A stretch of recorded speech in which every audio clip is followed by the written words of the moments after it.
और भी बहुत सारे कलाकार आए हैं, लेकिन एक गीत की फरमाइश हो रही है और सैड सॉन्ग भी सुनना है लोगों को, पता है मुझे। यहाँ पे टूटे दिल वाले भी आए हुए हैं बहुत सारे। दाल भात हाय हाय हाय, दाल भात।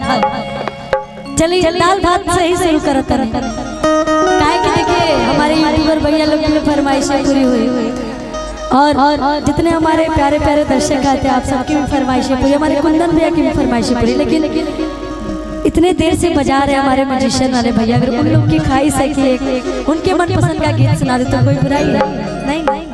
वाह वाह वाह।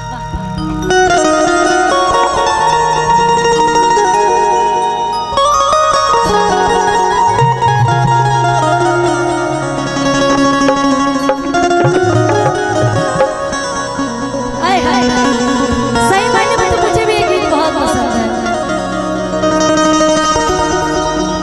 एक जना के बियाह भइल बराधा, तहरे खाली मेहरारू बड़ी सुंदर थी, ओकर पति बड़ी माना ताड़े ओकरा के, तो वो अपना सखी से यानी हमरा से कहती कि ए सखी सबका सैया था दाल भात पर चोखा चटनी अचार मांगे ले, लेकिन हमार सैया कुछ अलगे बड़े, उनकर कुछ अलगे फरमाइश में। का फरमाइश में बोला, का फरमाइश में? अरे बोला, शर्माना क्या है, शर्म क्यों आ रहा है?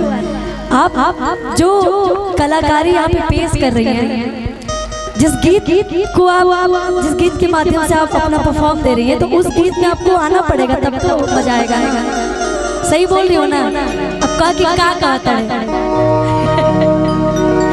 रे बोल बोलोगी तभी मैं गाऊंगी, मैं तो बैठ जाऊंगी, तो फिर तुम आपको सब लोग क्यों नहीं बोल? कहाँ की रहने वाली हो आप? ठीक है, यूपी की है ना, मैं भी तो यूपी की हूँ। अच्छा तू बस इतना कहता ए सखी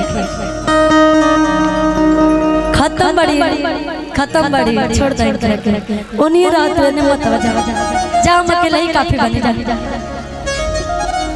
कहती औरतिया ए सखी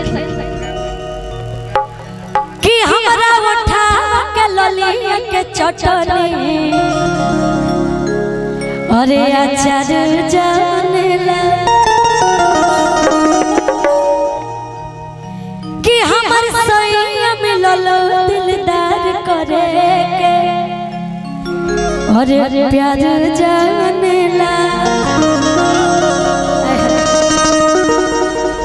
कि हमरा उठा के ललिया के चटनी अरे अचार जानेला दिलदार करे के और प्यार जानेला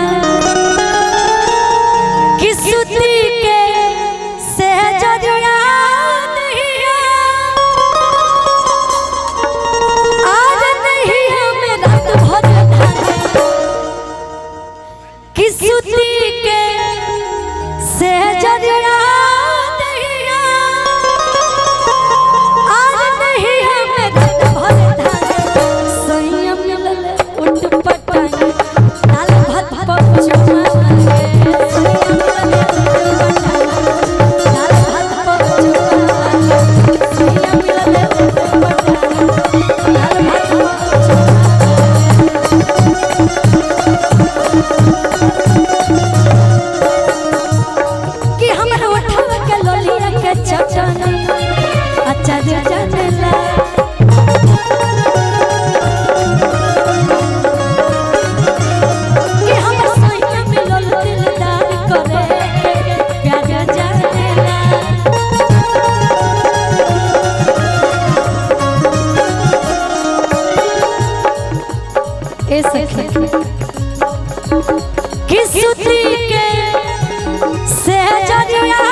जब तार पिया मनी है तो तू खुश रहबू तो केगा न चली कि सही मिलल तू पटांगे तार भात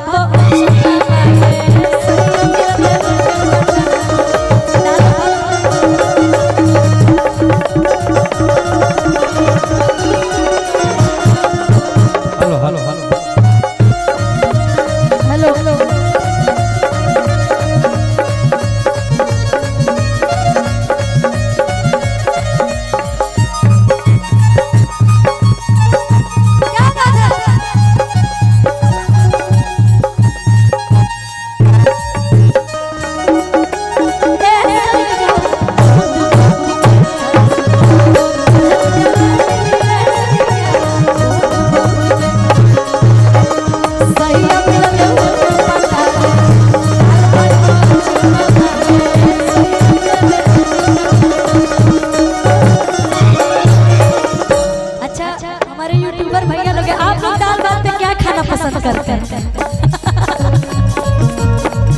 बहुत टफ क्वेश्चन है। अच्छा आप लोग जिसकी जिसकी शादी हो गई घर जाते होंगे तो बीबी तो खाना ला के देती होंगी।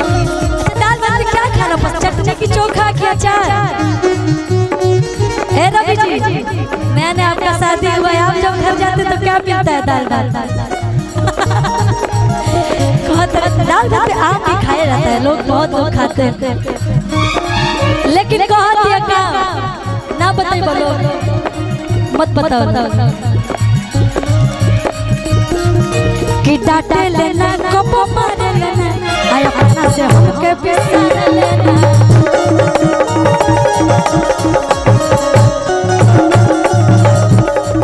कि कुछ हो खातिर खिसिया लेना हमरा से खरा पसार लेना।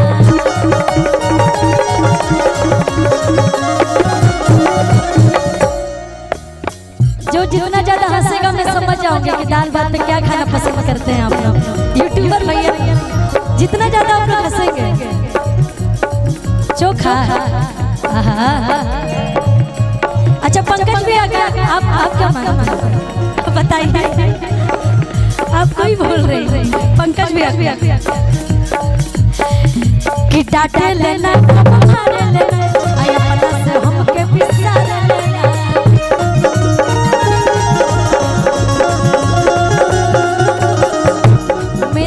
छूट गए लेकिन आप पूछ पाएंगे। अच्छा सौरभ अंकल क्या खाते हैं दाल भात?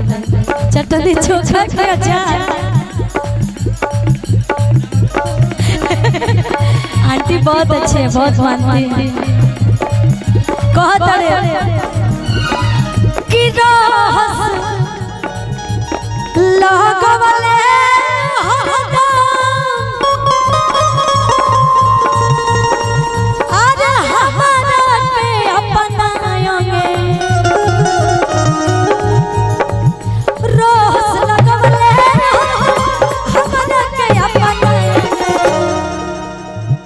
बाबू जब से देख रहे हो एक ही स्टेप कर रहे हो, कुछ अपना अलग अदाकारा दिखाओगे तब ना। अदाकारी दिखाओ अलग, कुछ ऐसा करो कि बिना बोले ताली बज जाए, जैसे कुछ ऐसा कर जाइए, कुछ करो ऐसा कि दुनिया करना चाहे आपके जैसा। इतताई ना साड़ी पहनने ले बड़ी ज्यादा कारी भुला जात रही। हां ये बात कि रहस लगवले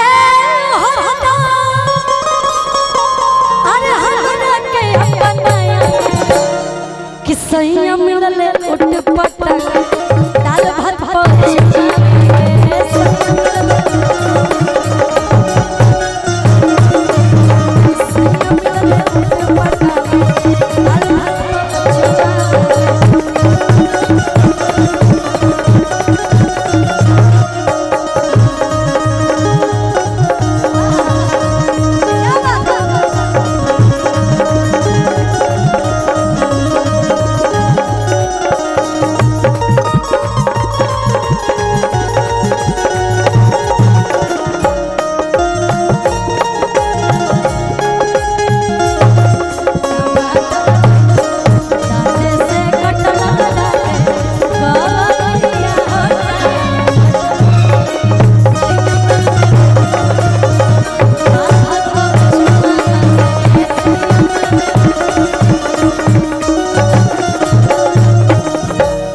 सुनातन ना हमार सैया जी कलाकारों है तो का करेले कि हरदम रहे रे राज में आयो लग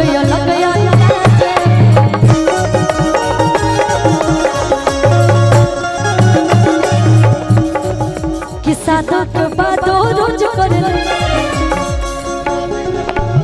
कि शादी के कि रोज दो के पर पूज करेले आ शादी के बातों में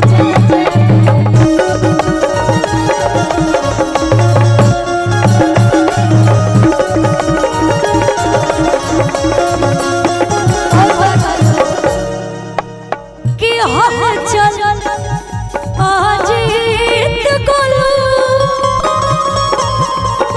आर मिलले हो लग संगे हल चल जीत गोलू मिलले हो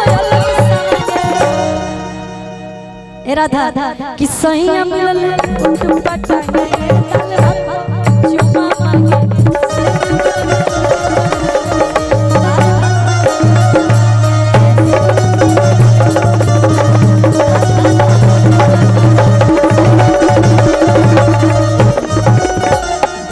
क्या बात है। सैड सॉन्ग की भी फरमाइश